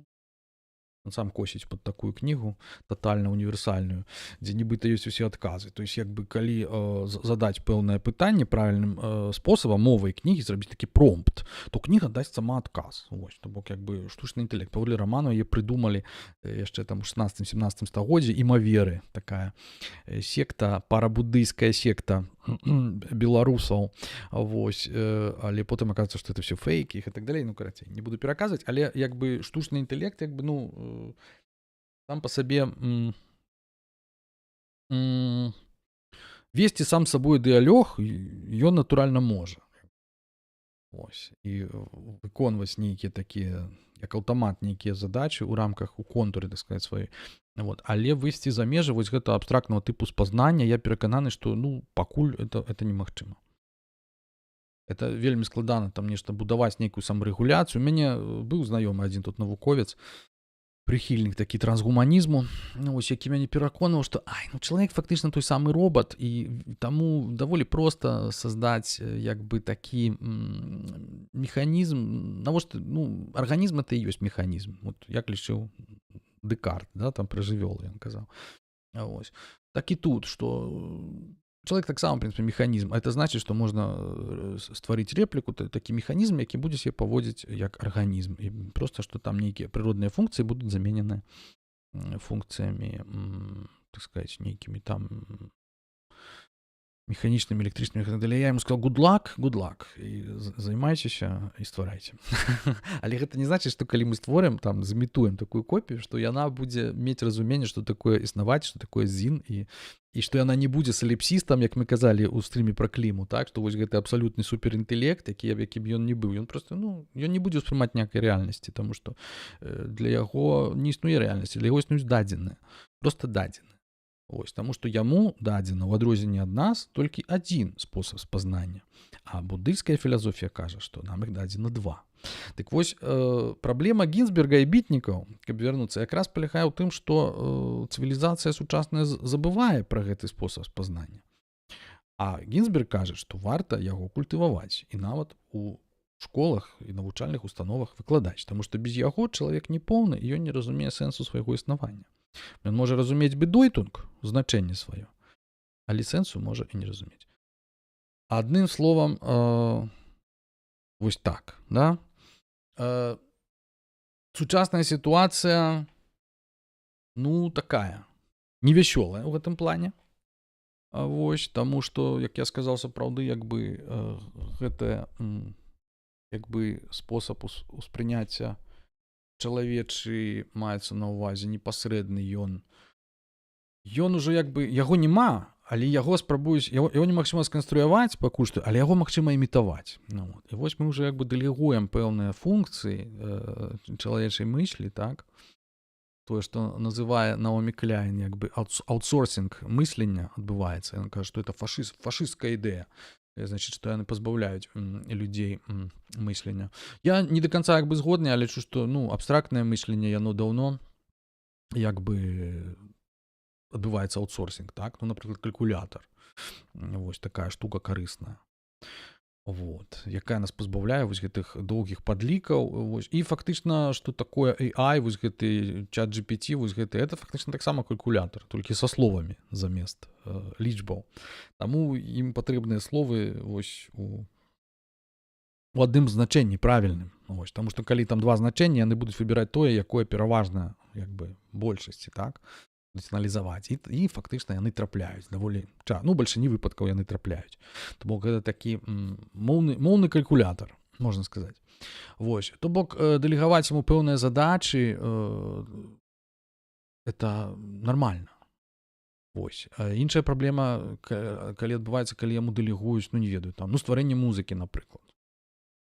Это я крышечку вось тут судакрануўся з гэтым, это просто павальная, это фактычна такая экспрапрыяцыя адбываецца, так, з боку штучнага інтэлекта і з боку вось гэтага абстрактнага мыслення. Вось адбываецца экспрапрыяцыя вось гэтых творчых нейкіх чалавечых функцый. Навошта? Пытанне, але не ведаю, але да гэтага проста ідзе ўжо доўгія гады, так. Гэта можна толькі байкатаваць, напэўна, вяртацца да жывой там музыкі, напрыклад, да, там пазбягаць нейкіх такіх ужо зусім камерцыйных рэчаў, бо это все натуральна робіцца ў камерцыйных мэтах, то бок прагрэс аплочаны чыімісьці інтарэсамі. Яно іначай быць не можа. Хтосьці это все павінен фінансаваць, хтосьці на гэтым усім зарабляе. Так? То бок трансгуманізм, так сказаць, семімільнымі крокамі, можна сказаць, крочыць, да? І вось гэтую тэндэнцыю да таго, што абстрактнае мысленне пачне нейкім чынам экспрапрыяваць усякае астатняе мысленне, да, каланізаваць. Як у выпадку музыкі мы бачым сёння, напрыклад, да, альбо там у выпадку там перакладаў, так нейкіх там тэхнічных літаратур, ну, тут паўсюль, дзе там карцінак, так, дзе паўсюль, дзе выкарыстоўваецца штучны інтэлект, вось, то Гінзберг это як бы, ну, ведаў, што гэта будзе адбывацца, так, то бок ужо тады ён бачыў, што як бы навуковае вось гэта мысленне, вось гэта гуманітарная навука, якая спрабуе прааналізаваць там бітнікаўскую паэзію, напрыклад, што яна стварае, ну, фактычна карыкатуру таго, то бок яны не разумеюць, так, гэта ўсяго. А сёння фактычна так, это як бы ўжо не карыкатура, это ўжо такая пародыя як бы адбываецца. Ну, пакуль што. Хутка яны будуць ужо там яшчэ больш пераканаўчыя, там уже зусім будзе не адрозніць. Вот. Магчыма, гэта для будучых пакаленняў гэта будзе здавацца чымсьці натуральным і карысным. Для мяне, як прадстаўніка свайго пакалення, так не здаецца. Я адчуваю, што я нашмат бліжэй в гэтым сэнсе да Гінзберга, ягонага бачання свету, так? Хаця это ўсё было напісана да майго нараджэння. Вось. То бок натуральна, што такая вот рэакцыя з боку, я думаю, прадстаўнікоў якраз гуманітарнай сферы, прычым не навукі гуманітарнай, вось гэтай фармалізаванай, менавіта як бы людзей, якія практыкай займаюцца там, ці там музыкай, ну, напрыклад, пагаварыце з музыкамі, яны проста не прызнаюць вось гэтых усіх штучных інтэлектаў, вось гэтых згенераваных, так, як бы трэкаў, хаця некаторыя карыстаюцца, лічаць, што ну, ідзе вот такое змаганне, да, пэўнае, якое, зноў жа, я кажу, прадбачыў і Гінзберг. З другого боку, гуманітарныя навукі спрабуюць там экспрапрыяваць дакладныя навукі, да, і размаўляць іх наймовай. Это даволі цікава, што это была вот эта афера Сокаля, да, я падумаў пра гэта, што калі ён напісаў там нейкі артыкул, нібыта філазофскі, і там пасцібаўся сацыялагічны, я ўжо не памятаю, ну, карацей, пасцібаўся з гэтага дыскурсу пастмадэрновага, які так любяць выкарыстоўваць всякія навуковыя, там, псеўданавуковыя паняткі. Вот.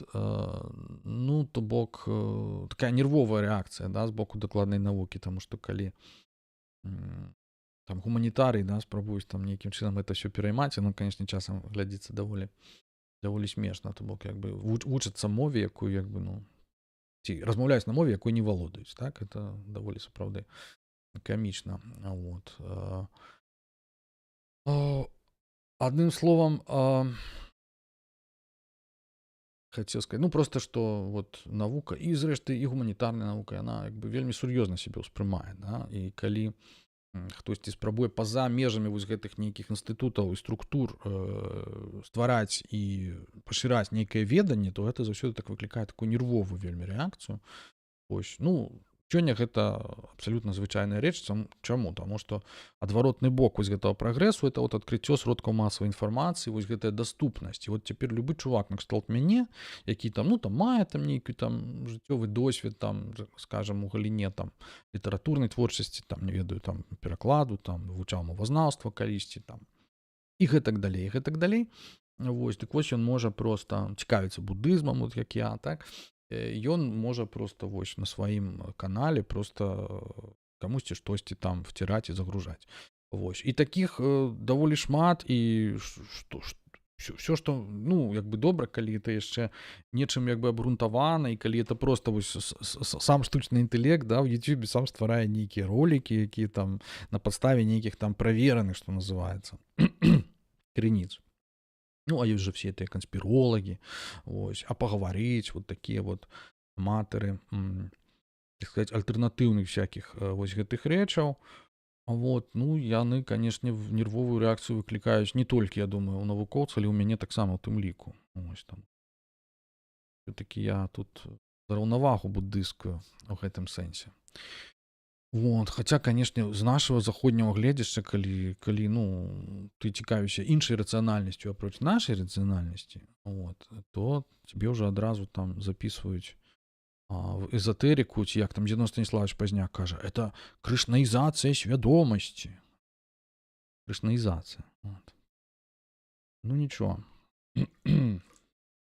выпьем чайку. Что-то Остапа занесло. Вот. Я хотел бы от этого всего вернуться все-таки до Гінзберга і да ягонага, так сказать, да ягонай справы, як ён бароніць сваё права на это на творчасць і на это на свой светапогляд, так, у гэтых 60-х годах. Як ён б'ецца вось з гэтай Амерыкай, так, эпохі макартызма там і вайны ва В'етнаме, і гэта ўсяго, то бок прыстаіць сістэме. Прычым не толькі капіталістычнай, а і камуністычнай, то бок ён быў вядомым крытыкам. Поабапал железной заслоны. Вот. Бок ягоная гісторыя была такая. І што ён сутыкнуўся фактычна вось гэтымі двума як бы кшталтамі спазнання непасрэдна у паэзіі, якую ён успадкаваў як бы дзейнасць і зацікаўленасць успадкаваў свайго бацькі. Ягоны бацька таксама быў паэтам. Але в адрозненне ад Гінзберга такім менш вядомым і нашмат больш традыцыйным. Бок у паэзіі, аказваецца, гэтак жа як у мысленні, так, вот сама як бы існавалі гэтыя дзве традыцыі. Ці скажам так, гэтыя дзве традыцыі ці два кшталты спазнання знаходзілі ўвасабленне ў тым ліку і ў паэзіі. Спрадвеку. Бок не маглі не знаходзіць. І умоўна мы можам абазначыць гэтыя дзве традыцыі як на боку это рацыянальную, апалянічную, як казаў Ніцшэ, так, больш такую акадэмічную, поэта-доктус, што называецца. Вось. А з другого боку, это традыцыя вось гэтых паэтаў, так званых праклятых, так, як бы не мандарынаў, што называецца, да, крутых, мы пра іх таксама гаварылі ў стрыме, так, это традыцыя такая дыянісійская, так, больш, кажучы словамі Ніцшэ. Я ў сваіх там успамінах умоўна абазначаю там два кірункі Энхедуана, вось, паэтка, так, вавілонская, адзін з самых старажытных захаваных тэкстаў, гімнаў, так, паэтычных, і традыцыя Гільгамеша, то бок яна такая больш народная, больш гутарковая і больш такая жывая, вобразная, вось, менш урачыстая і больш такая, з майго гледзяча, дыянісійская. Так вось, наш Ален пазнаёміўся даволі рана вось з гэтай традыцыяй, так? І вось у інтэрв'ю часопісу Нью-Йорк Квартерлі у 80-м годзе, 17 снежня, ён гаворыць, значыць, яго пытаюцца, так? А вы хадзілі на сустрэчы амерыканскага таварыства паэзіі? А Гінзберг кажа, так, я хадзіў на іх са сваім бацькам. Гэта быў жудасны досвед. Пераважна старыя бабкі і другарадныя паэты. Ворагі паэзіі. Пікам найвышэйшага майстэрства для іх быў, здаецца, Эдвін Арлінгтон Робінсон. Ён гаворыць. Ну, хто ведае Робінсона, значыць, мы адразу як бы можам зразумець, пра што ідзе гаворка. Так? Тому гаворка ідзе пра класічную паэзію, такую рыфмаваную, ось, традыцыйную, такую песенную, якая узнікла ў Еўропе недзе вось на пачатку другого тысячагоддзя, у мяне такое адчуванне, хаця яна была прысутная ў лацінскай прозе, але як бы не культывавалася настолькі. Вот. І асабліва расквітнела ў так званых вернакулярных мовах, так, пачынаючы з Данте. Ось. Таму што класічныя паэты яны ўсё-такі пісалі таксама пэўнымі там формамі, прыёмамі, але па-іншаму. Ось, это ў часы Данте з'явіліся менавіта вось гэтыя рыматоры, якіх называлі, рыфмавальнікі, ось, якія не лічыліся паэтамі. Паэтамі, так, лічыліся менавіта тыя, хто пісаў альбо па-лацінску адразу, альбо у традыцыі, як бы, нападабняў, імітаваў лацінскія формы. Вось гэтыя доўгія радкі, там, вось гэтыя там гекзаметры і так далей, пентаметры. І, значыць, а ўсе астатнія былі рыматоры, рыфмавальнікі. Ну, час прайшоў, усё памянялася, і вось гэта вось класічная паэзія, значыць, як прадстаўнік яе там называецца Эдвін Арлінгтон Робінсон. Я ў свой час на яго натрапіў, таксама цікавіўся ім, і ў яго ёсць адзін такі знакаміты верш, называецца Річард Коры. І я вам скажу, што, ну, на маю думку, ён быў неблагі паэт. Ось. Ну, але, канешне, разумеючы Гінзберга, як ён кажа, што это была для іх вяршыня, ну, як бы, то бок вышэй за гэта яны ўжо і далей за гэта яны ўжо не бачылі. От. Ну, але для вашага ўяўлення, як бы, мы ўсе ведаем, што такое традыцыйная паэзія, а я вам прачытаю свой пераклад Річарда Коры, этого верша, вось, які напісаў вось гэты Эдвін Арлінгтон Робінсон. Значит, Річард Коры. Калі б не выйшаў Річард Коры ў цэнтр, дык кожны паварочваўся за ім. Сама прыстойнасць, веліч, не фацэт, ад пят да цемя чысціняў ва ўсім. Ён апранаўся сціпла кожны раз і цёплых людскіх слоў не пазычаў. Ды пульс нязменна пачашчаўся ў нас, калі ён мімаходзь нас прывячаў. Мог з каралём раўняцца багацей, навучаны манерам з юных дзён.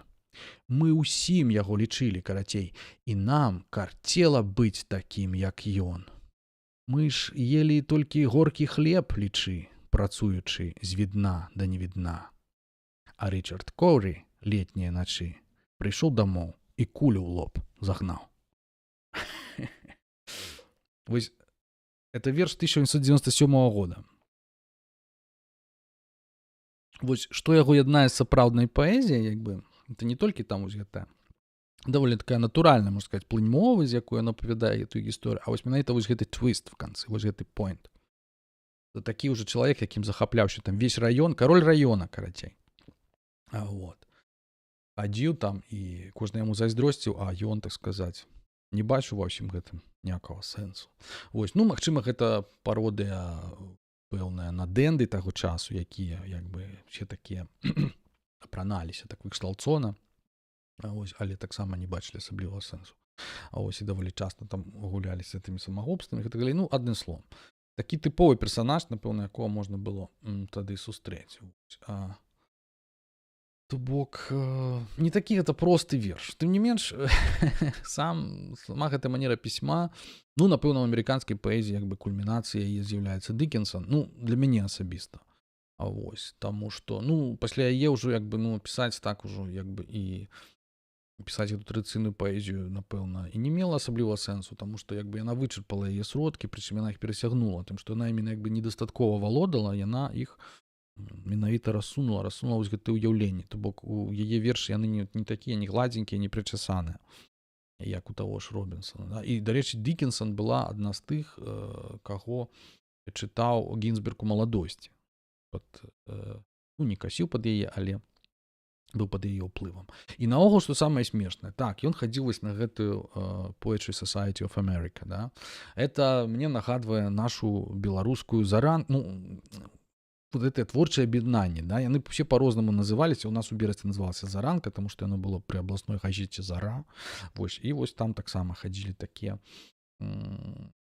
спадарні, якім было сумна жыць, напэўна, і як бы і вось такія, як кажа Гінзберг, другарадныя паэты, вот ворагі паэзіі. Вот. Ну, калі мы ў маладосці там з маім сябрам Володзем Лазавым хадзілі на гэтыя сустрэчы, то нам таксама здавалася, што там сидзяць адны ворагі паэзіі, якія ні храна не разумеюць, так сказаць, і толькі вось пішуць, як казаў Прылуцкі, пра маміны рукі.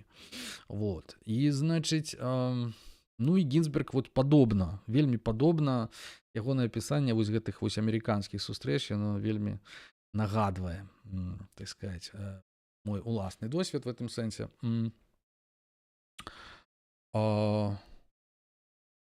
Але час ідзе, і Гінзберг развіваецца, і фактычна, що там, 20 з нечым так гадоў, ну, ён як бы расчароўваецца у гэтым стылі пісьма, хаця я ж кажу, ён пісаў і санеты, там я некаторыя нават пераклаў ягоны, вот, але і пачынае па-іншаму просто ставіцца, гэта больш эксперыментальна. Так, это факт знаёмства там з Керуакам, Бэраўзам і іншымі сябрамі-бітнікамі на яго таксама паўплываў. І вось як ён, як бы азіраючыся на гэта, піша ў 61 годзе. Так? Ён кажа, праблема з канвенцыйнай паэтычнай формай, фіксаванай колькасцю радкоў, страфічнай формай і гэтак далей, у тым, што яна занадта сіметрычная. занадта геаметрычная, пралічаная і прадвызначаная. У адрозненне ад маёй мыслі, якая не мае пачатку ані канца, фіксаванага рытму, думкі, ці мовы, ці пісьма, апрача ўласнай таямніцы, пазбаўленай усякіх вуглоў. Так?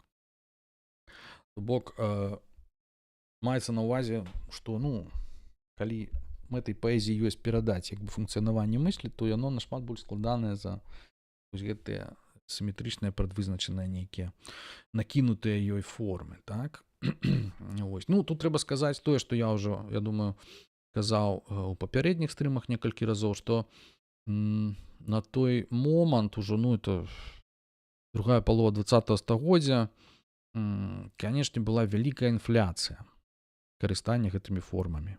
Прынамсі, у англамоўным свеце. Так? Інфляцыя гэта прыйшла там не толькі там з фальклору, там калі гэтыя там лімерыкі там народныя пісалі, дарэчы, вельмі цікавыя, вельмі прыкольныя, смешныя і непрыстойныя. А прыйшла яна менавіта са свету папулярнай музыкі.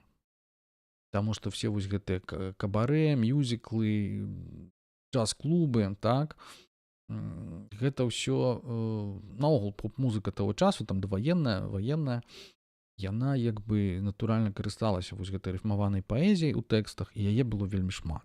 Так? То бок Одэн там яшчэ пісаў, так, у стылі там для нейкіх там для кабарэ там пісаў гэты Stop All the Clocks, He Was My North там і гэтак далей. То бок такія рыфмаваныя тэксты. То бок сур'ёзная паэзія, недзе там ужо пачынаючы часоў, я не ведаю, Эліята, які вельмі глядзеў на французаў, французы таксама глядзелі крышачку на Уітмена, і то бок недзе з другой паловы 19 стагоддзя, там з Рэмбо, можа быць, нават яшчэ з бадлеравых вершаў у прозе, карацей кажучы, так званая сур'ёзная паэзія, яна адмаўляецца ад гэтых класічных формаў. А тут Гінзберг прыходзіць, малады Гінзберг з бацькам прыходзіць на гэтае паседжанне, і хоп, а яны там все там чытаюць гэтыя з ягонага гледзяча дрындушкі. І, так сказаць, непрыемна. Ён памяняў сваё гэтае стаўленне пазней, калі сам крышку стаў займацца музыкай, што называецца, то бок пісаць тэксты, сам іх спяваў, выконваў, пазнаёміўся з Дыланам, і вымушаны быў прызнаць, што Дылан, Бітлз там і іншыя гэта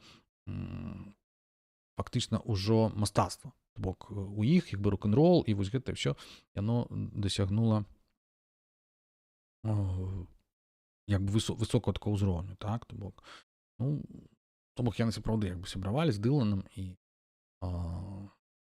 адзін з іх нават атрымаў Нобелеўскую прэмію за літаратуру. Не будзем казаць, хто.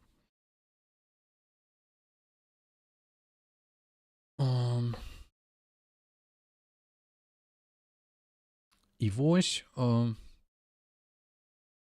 это было пазней, это было ўжо ў 60-х, а тады ў 40-х, 50-х, значыць, калі ён мяняў спосаб свайго пісьма, асабліва пасля знаёмства з астатнімі бітнікамі, ён прыйшоў да высновы такой, што паэзія, якую я практыкаваў, залежала ад свайго жыцця, то бок жыла сама, так, і была залежнай ад мовы. Яна жыла ў сярэдзіне структуры мовы.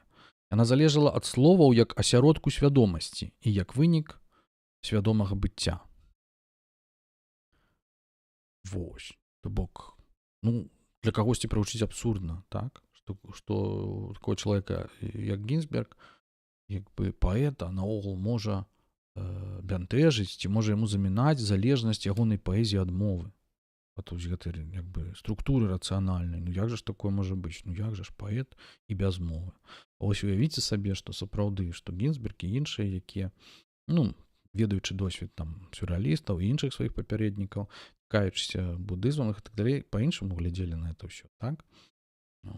І нездарма ён кажа, што пабочны эфект страты залежнасці ад словаў это мой канчатковы разрыў з папярэдняй монатэістычнай канцэпцыяй святой вечнасці адзінага Бога. Ён гебрай па паходжанні, так? І як бы мы ўсе мы гэтага не ўсведамляем як бы на захадзе, але мы аўтаматычна як бы нараджаемся ў монатэістычнай культуры і прымаем многія рэчы як бы як дадзенасць. Вось недзе там падсвядома існаванне Бога для нас это як бы нешта неаспрэчнае і адпаведна усе формы нашай культуры яны як бы прасякнутыя чымсьці такім вось ужо прям Богам дадзеным. А калі гэта паставіць пад сумнеў альбо наадварот калі як бы убачыць што ёсць іншыя формы культуры так раптоўна як бы губляе вось гэтая традыцыя уласная так яна губляе вось гэтую абсалютную вагу і вось гэта менавіта з Гінзбергам і адбылося менавіта пасля знаёмства з тым жа Керуакам з Бэрроўзам і іншымі так ён піша што мысль трэба трэніраваць, вучыць яе разнявольвацца, вызваляць, каб яна дачынялася з сабою такой, якой яна насамрэч ёсць, а не накідвала на сябе ці свае паэтычныя стварэнні адвольную папярэдне задуманую структуру, фармальную альбо тэматычную. Вось да такой высновы ён прыйшоў. Вот, з дапамогай сяброў, часткова сам. У 49-м годзе, як мы ведаем, як мы казалі ў папярэдніх стрымах, ён перажыў вось гэтыя саторы, калі чытаў Блейка, так, пачуў ягоны голас, прычым ён чытаў як бы традыцыйную паэзію, але гэта адкрыццё, яно яго вельмі як бы змяніла. Вось, ну там цікавыя акалічнасці ён апісвае ў гэтай кнізе, як это ўсё адбылося. Не ўсё было так нявінна, скажем так. Вось.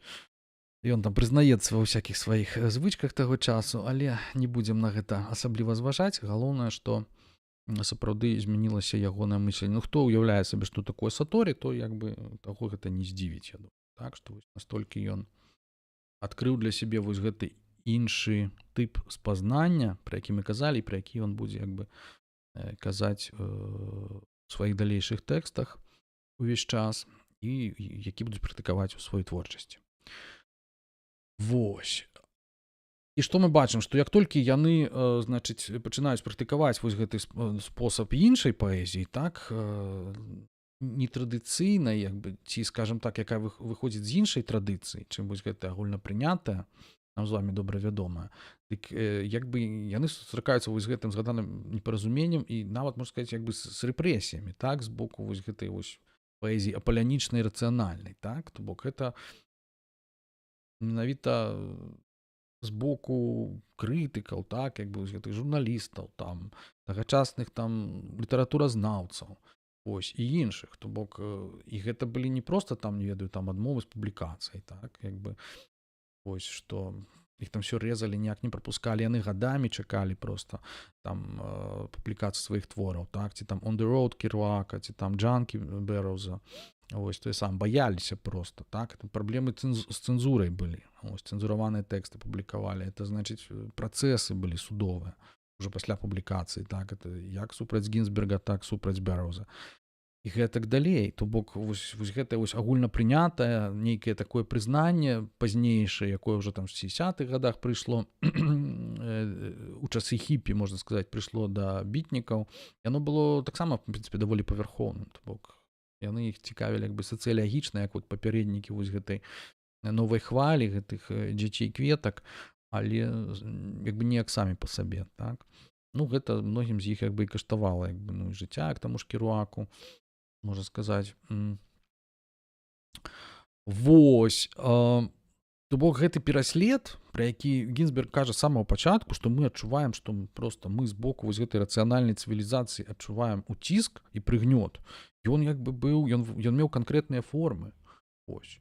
Бок яны, я кажу, яны не вылазілі з вар'ятняў, яны вымушаныя былі там перавучвацца там на нейкіх адвакатаў, там знаходзіцца. Ну, адным словам, як бы ўсё, што мы ведаем і любім з сённяшняга дня. Ось. Ну, сёння ў нас існуюць, канешне ж, вось гэтыя шчодрыя праграмы па падтрымцы культуры, там вось только напішыце грант, і мы ўсё вам дадзім. Галоўнае, каб это было сучасна, каб там былі уцягнутыя новыя медыі, каб это было штосьці там жывое і такое вось маладзёжнае. Адным словам, Это я намекаю на тое, што выдавецтва яшчэ не атрымала чарговы грант. Ну, яшчэ не ўсё страчана, мы ж яшчэ так падамо наступны раз. Ну, не толькі мы, конечно, его не атрымалі. Не про это гаворка, просто што ва ўсе часы штосьці лічыцца прымальным і мейнстрымавым, а штосьці лічыцца непрымальным і не мейнстрымавым. Таму у іх часы было менавіта так. Да? Вось. І гэта вельмі адчуваецца як з паэзіі тагачаснай, вось гэты пачуццё гэта ізгойства. Так?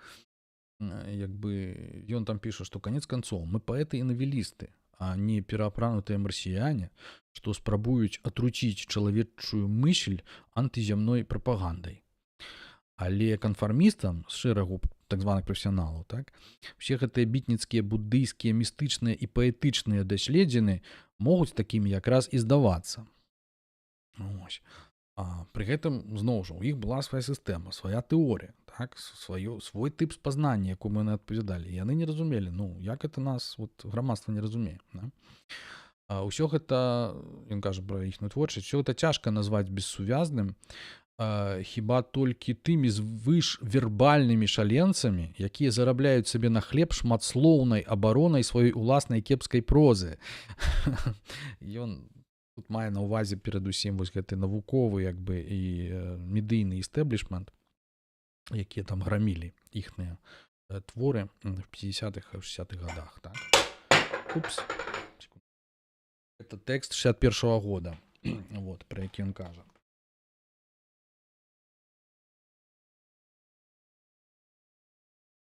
Ту-ду-ду-ду-ду.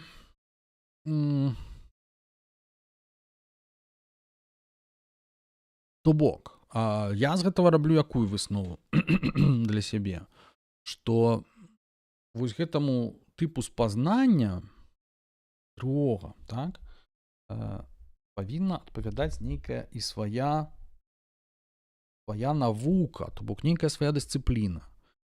Маецца на ўвазе там не нейкая там лёгія названая, а як бы свая, не эпістэма, ерунда, а свая менавіта свой падыход. То бок недастаткова проста стварыць нейкую гуманітарную навуку, якая будзе вось абстрактнымі нейкімі катэгорыямі апераваць, так, там перанятым і імкнуцца ўплішчыць там творчасць у нейкія свае там рамкі дадзеныя. Так? Яно як бы карысна, это як бы даследаваць, але гэта не ўсё. То бок усе вось гэтыя лёгіі, да, яны як бы пішуць, аналізуюць вось гэтую творчасць як бы звонку, часам здаецца, а не сярэдзіны, так? То бок мне здаецца, што менавіта гэта вось Гінзберга і абурае, што да нас як бы падыходзяць як бы нейкія людзі, якія як бы ну самі у гэтым сім як бы не сякуць, да? Вось, што яны проста тэарэтыкі, яны рэальна сядзяць на гэтых катедрах і як бы не ўяўляюць, пра што гаворка. Вось. А ў нас як бы свая традыцыя, свая гісторыя і павінна быць нейкая свая навука. Вось даходзіць да, ён правакуе, да, даходзіць да абсурду, калі ён кажа, што давайце створым іншыя там дэпартаменты, да, вось гэтыя факультэты і гэтак далей, на якіх вось мы вот все вось гэтыя ізгоі будзем выкладаць, ну, каб патлумачыць моладзі, што мы маем на ўвазе, таму што калі вы нас вывучаеце і спрабуеце, это просто, ну, мы не пазнаем сябе ў гэтым, так? Вось. То бок некампетэнтнасць поўная, ну, тагачасная, так, яна навука развіваецца, мяняецца, там мяняюцца вось гэтыя пакаленні, бла-бла-бла, але як бы у кожнай, калі нешта з'яўляецца новае, то як бы няма як ухапіць, так, вельмі часта.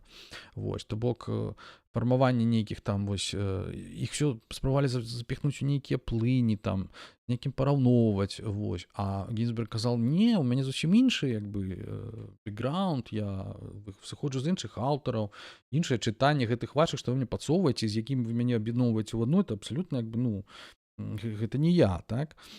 Вось.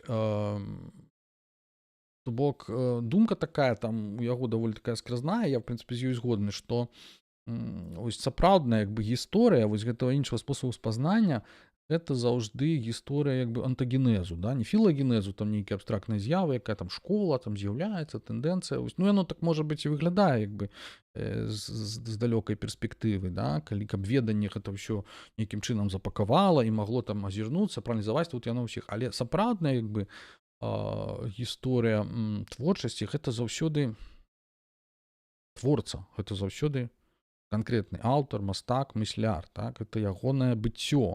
Тому я кажу пра антагенез, да? То бок заўсёды трэба вывучаць, калі ўжо вывучаць, то трэба асабісты, менавіта канкрэтны шлях мыслення і бачання канкрэтнага аўтара, канкрэтнага чалавека. Ну, это маё такое глыбокае перакананне, як бы і да?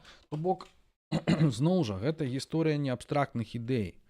Гісторыя там мастацтва ці чагосьці. Сапраўдная гісторыя мастацтва гэта заўсёды гісторыя цела, так? Уцелаўлення, груба кажучы. У дыску калі это не нейкая проста вось там, ведаеце, там там хтосьці штосьці там нейкая гіпотэза. Не, трэба сапраўды як бы канкрэтна на падставе тэкстаў, я не ведаю, архіваў, там біяграфій, сапраўды даследаваць ці рэканструяваць, прынамсі паспрабаваць, як чалавек дайшоў да сваіх думак, чаму ён бачыў так, менавіта не так. Канешне, у гэтым дапамагаюць самі творцы, калі з імі там адбываюцца, не ведаю, там гутаркі, ўсё такое. Ну, я сустракаўся ў нашай сучаснай як бы беларускай літаратуры, літаратуразнаўства, я сустракаўся, на жаль, з прадстаўнікамі гэтых абодвух як бы гэтых падыходаў, так? Вот. Якія-небудзь там крытыкі там могуць проста нешта ляпнуць абсалютна там, не ведаю, там на падставе таго, што вы нарадзіліся ў 70-х гадах, яны могуць вас аб'яднаць там проста невядома з кім. Вот. І зусім не аб'яднаць там з кімсьці, у каго нашмат больш падстаў для такого аб'яднання, да, напрыклад. Ось. Ну, схематычны такі павярхоўны падыход, не буду называць. Вось. Ось там хтосьці паўплываў там 100%, як бы да ніхрена не паўплываў, тому што як бы там калі рэканструяваць, як бы як насамрэч было, ўсё будзе зусім па-іншаму, чым яно здаецца на першы погляд на падставе нейкіх вось такіх медыйных вось гэтых павярхоўных, ведаеце, аналізаў падыходаў, так? Вось. Але ёсць людзі, якія, ну, прыемна я недаўна спраўдзіў, што вот людзі, якія там, напрыклад, займаюцца даследаваннем часопіса «Літраж», так? Быў такі часопіс, які я таксама рэдагаваў там на працягу там 10 ці колькі гадоў. Вот. То яны звяртаюцца непасрэдна да людзей, якія там займаліся, і спрабуюць у іх спраўдзіць, а як было насамрэч. І гэта як бы прыемна, потому што як бы мы привыкли як бы абстрактна этим всем займацца. Ну, неважно. Я думаю, што сітуацыя паляпшаецца в этом сэнсе, так, і будзе паляпшацца надалей. Хаця ёсць, конечно, свае межы у гэтага ўсяго. Перадусім біялагічныя межы. Вось. То бок Гінзберг, ён, як ён кажа, пра гэтых сваіх апанентаў, так, якіх ён там называў, якія там бароняць сваю ўласную там кепскую прозу, да, он кажа, это все тая ж старая кодла падманшчыкаў без натхнення, якія не ведаюць, што такое праблема пісьма і не маюць паняцця пра праблемы свядомасці, пра якія я кажу. У сэнсе ён кажа, так. Значыць, таксама піша яшчэ 56-м годзе там ён непасрэдна піша аднаму чуваку, які там просто напісаў штосьці пра гэты ягоны крык ці вой ці ёкат ці сковат. Ён напісаў, што ну так, ну так неблага, ну але што, ну яна ж нічому не вучыць, это паэма, яна там мне нічого не прапановвае, ніякай пазітыўнай праграмы не ўтрымлівае. Вот ён яму піша просто, ну як бы вы там это усім. Вось, гэта быў ягоны першы спосаб, ну, в сэнсе, першая спроба напісаць літаратурнае эсэ, фактычна, это як бы сама такая абарона, так, апалогія. Вот, там ён згадвае, я спалохана падумаў, наколькі сапраўды жахлівымі могуць быць абагульненні, калі яны не маюць пад сабой падставы, як у газетах. То бок параўноўвае тагачасных з гэтых літаратуразнаўцаў з газетчыкамі, вот, з інфарматарамі. Значыць, ну, але ўсё ж трэба сказаць, што сітуацыя паляпшаецца сёння і паляпшалася тады, таму што тады былі такія часы ўсё-такі як бы постмадэрну, так? І вось гэты другі тып спазнання, пра які мы сёння казалі, ён нейкім чынам у мысленне тагачаснае патрапіў, так? То бок я маю на ўвазе перадусім як постмадэрновую філасофію, вось, французскую найперш, якая разумела як бы праблему, так, вось гэтага заходняга як бы рацыяналізму і спрабавала нейкім чынам карыгаваць, так? Ну, то ўсе тыя, каго мы так вельмі любілі чытаць у маладосці, так? Это Лекан, Барр, Дэрыда, Дэлёз, Гваттары, значыць, Бадзю і все вось гэтыя сябры.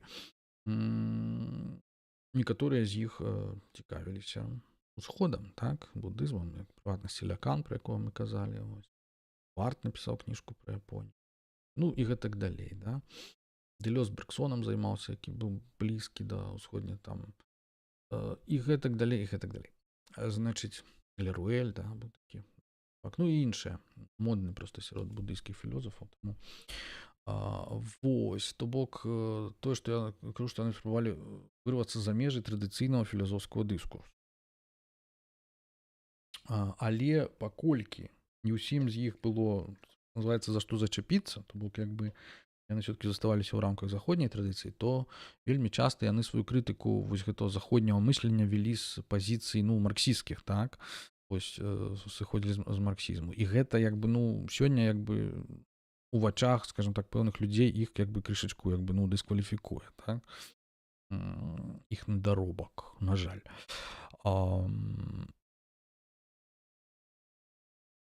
Як бы цікавы быў час, так, постмадэрну, там былі як вось гэтыя тэндэнцыі, так, наадварот, узмацнення нейкіх такіх вот аналітычных, там, абстрактных тэндэнцый, так, там, дзе іх дагэтуль не было.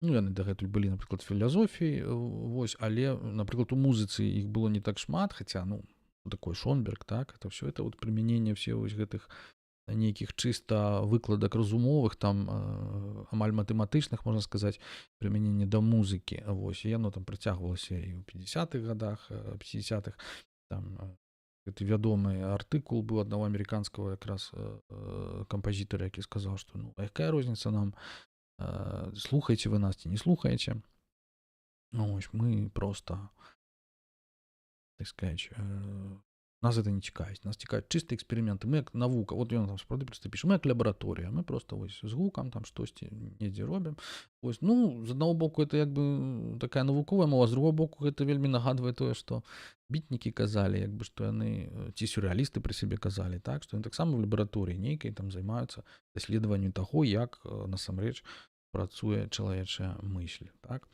ось. Ну, то бок, мы бачым вось гэтае супрацьстаянне, якое і ў тэкстах Гінзберга вылілася вось потым у гэты рух 60-х гадоў, калі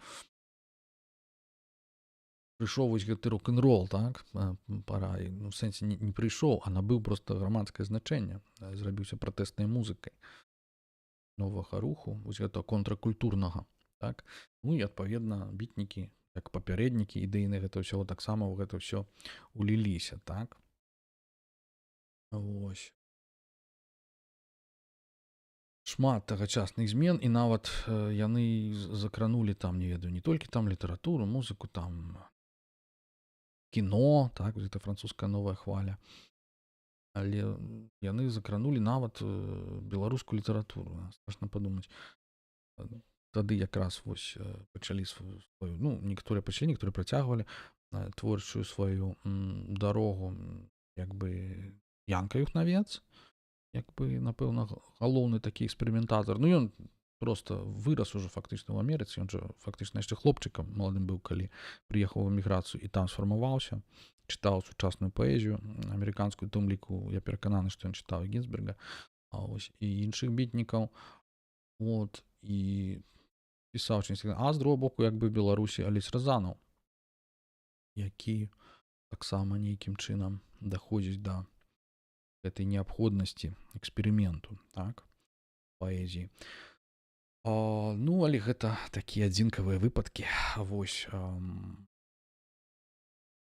у астатнім і да сённяшняга дня, можна сказаць, у беларускай літаратуры дамінуе самы што ні на ёсць такі класічны рацыяналізм, вербалізм, канцэптуальнае мысленне, ці як сказаць, ну, ці канцэптуальнае спазнанне, так,